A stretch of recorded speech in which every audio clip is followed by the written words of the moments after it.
Di antara para ulama pakar hadis yang telah diakui kemampuannya dan sangat besar jasanya dan sudah cukup dikenal oleh kita semua, yaitu Imam Muslim. Dengan kitab hadisnya yang terkenal yaitu kitab Sahih Muslim. Kitab ini dianggap kitab hadis terbaik kedua setelah kitab karya gurunya Sahih Bukhari. Koleksi hadis ini di kalangan Muslim Sunni adalah koleksi terbaik kedua setelah Sahih Bukhari. Dari sekitar 300.000 hadis yang ia kumpulkan, hanya sekitar 4.000 yang telah diteliti selama hidupnya dan dapat diterima keasliannya.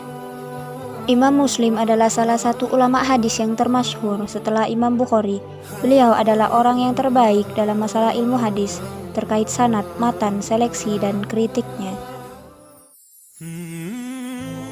Imam Muslim mempunyai nama lengkap Abu Hasan Muslim bin Hajjaj bin Muslim bin Warad bin Kausaz Al-Qusairi An-Naisaburi. Al-Qusairi di sini merupakan sebuah nisbah terhadap nasab atau silsilah keturunan, sedangkan An-Naisaburi merupakan nisbah terhadap tempat kelahiran beliau. Dalam sejarah Islam, Naisabur dikenal dengan sebutan Manwara'a An-Nasr dan terletak di sebuah sungai Cihud di Uzbekistan.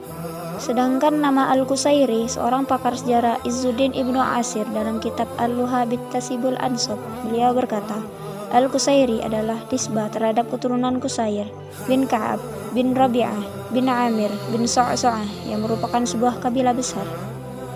Kemudian para ahli sejarah berbeda pendapat mengenai waktu lahir dan waktu wafat Imam Muslim. Ibnu Hajar Al-Asqalani dalam Taqribut Tahdzib, Ibnu Katsir dalam Bidayah wa Nihayah, Al-Khasazi dalam Khulasa Tahdzibul Kamal. Mereka mengatakan bahwa Imam Muslim dilahirkan pada tahun 204 Hijriah dan wafat pada tahun 261 Hijriah. Namun pendapat lain mengatakan bahwa beliau dilahirkan pada tahun 206 Hijriah dan wafat pada tahun 261 Hijriah di Naisabur, sehingga usia beliau pada saat wafat adalah 55 tahun. Hal ini sebagaimana dikatakan oleh Abu Abdullah Al-Hakim An-Naisaburi dalam kitab Ulama Al-Ansor. Pendapat ini juga disetujui oleh Imam An-Nawawi dalam Syarah Sahih Muslim. Naisabur pernah menjadi pusat pemerintahan dan perdagangan tidak kurang 150 tahun pada masa dinasti Samanid. Tidak hanya sebagai pusat pemerintahan dan perdagangan, saat itu kota Naisabur juga dikenal sebagai salah satu kota ilmu dan bermukimnya banyak ulama besar serta pusat peradaban di kawasan Asia Tengah. Di tengah-tengah kondisi itulah Imam Muslim tumbuh sebagai remaja yang giat belajar agama. Bahkan saat usianya masih sangat muda, beliau sudah menekuni ilmu hadis. Kecenderungan Imam Muslim kepada ilmu hadis tergolong luar biasa. Keunggulannya dari segi kecerdasan dan ketajaman hafalannya beliau manfaatkan sebaik mungkin. Di saat usia 10 tahun, Imam Muslim kecil sering datang berguru kepada Imam Ad-Dakhili, yaitu salah seorang ulama ahli hadis di kotanya. Dalam suatu riwayat tercatat Imam Muslim pernah ke Khurasan. Di kota ini, Imam Muslim bertemu dan berguru kepada Yahya bin Yahya dan Ishaq bin Rohawai. Kemudian melanjutkan ke daerah Rai, beliau berguru kepada Muhammad bin Mahran dan Abu Ansor. Kemudian pada tahun 220 Hijriah, beliau melanjutkan rihlahnya ke kota Mekah untuk menunaikan ibadah haji. Pada saat itu beliau bertemu dengan Qo' Nabi, yaitu muhaddis yang ada di kota Mekah. Kesempatan itu tidak disia-siakan oleh Imam Muslim untuk belajar hadis kepadanya. Kemudian di daerah Hijaz ini beliau juga belajar dengan Sa'id bin Mansur dan Abu Zar. Selanjutnya Imam Muslim melanjutkan perjalanannya ke Irak. Di Irak, Imam Muslim belajar hadis kepada Imam Ahmad bin Hambal dan Abdullah bin Maslamah. Kemudian di Mesir belajar kepada Amr bin Sawad dan Halmalah bin Yahya. Tercatat dalam perjalanan Imam Muslim dalam mencari ilmu hadis, beliau juga sampai ke negeri Syam.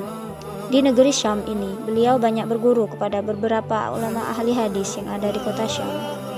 Bagi Imam Muslim dari berbagai kota atau daerah yang disinggahi dalam belajar ilmu hadis, kota Baghdad baginya memiliki arti tersendiri. Di kota inilah Imam Muslim berkali-kali berkunjung untuk belajar kepada beberapa ulama hadis. Kemudian pada saat Imam Bukhari berkunjung ke kota Naisabur, Imam Muslim berkesempatan untuk berdiskusi sekaligus berguru pada Imam Bukhari. Hubungan beliau berdua pun dijelaskan oleh Al-Hafiz Ibnu Hajar Al-Asqalani dalam Syarah Nukhbatul Fikr. Beliau berkata, para ulama bersepakat bahwa Imam Bukhari lebih utama dari Imam Muslim. Dan Al-Bukhari lebih dikenal kemampuannya dalam pembelaan hadis karena Imam Muslim adalah murid dan hasil didikan Al-Bukhari. Imam Muslim banyak mengambil ilmu dari Al-Bukhari dan mengikuti jejaknya. Kemudian At-Turqut berkata, seandainya tidak ada Al-Bukhari, niscaya tidak ada Muslim. Dalam kitab Tahdhibut Tahdhib diceritakan bahwa Imam Muslim paling banyak mendapatkan ilmu tentang hadis dari 10 orang gurunya, yaitu Abu Bakar bin Abi Syaibah, beliau belajar 1541 hadis. Abu Khaisamah Zubair bin Harab, beliau belajar 1281 hadis. Muhammad ibnu Al-Musanna, beliau belajar 772 hadis. Qutaibah bin Sa'id, beliau belajar 668 hadis. Muhammad bin Abdullah bin Kumair, beliau belajar 573 hadis. Abu Quraib Muhammad ibnu Illa, beliau belajar 556 hadis. Muhammad bin Bashar Al-Muqallab, beliau belajar 460 hadis. Muhammad bin Rafi' An-Naisaburi, beliau belajar 362 hadis. Muhammad bin Hatim Al-Muqallab, beliau belajar 300 hadis.